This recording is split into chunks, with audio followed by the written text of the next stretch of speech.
Чудно и необично е за едно демократско општество со месеци да се зборува за изградба на мини акумулација на малата река, а името на сопственикот, односно инвеститорот, никој да не сака или да не смее да го каже. Дури ни градоначалникот Никол Чилиев, кој искажува загриженост што некој пред него, но и некој покрај него издавале документи без тој да знае, не го адресира првиот што ќе изгради хидроцентрала на малата рекичка што се влева во браната градче. Обичниот граѓанин веднаш ќе се запраша што мокни ќе инвеститорот и колку опасен човек е, па во засегнатата општина да владее целосен молк кога се работи за неговиот идентитет.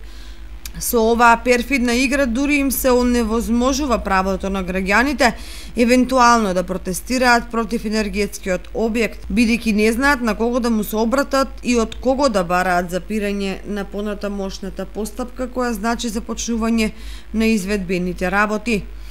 Емотивните дискусии на поедини советници кои ја почитуваат природата и се што таа му дава на човекот и дипломатските коментари на екофункционерите засега барем не нудат конкретно решение на проблемот на Кочанчани.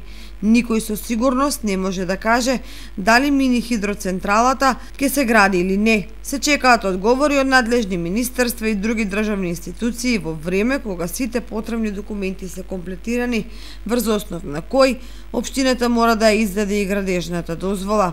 А се пропуштило да се реагира во првите месеци од годинава, кога заинтересираниот поднесувал барање за комплетирање на документацијата.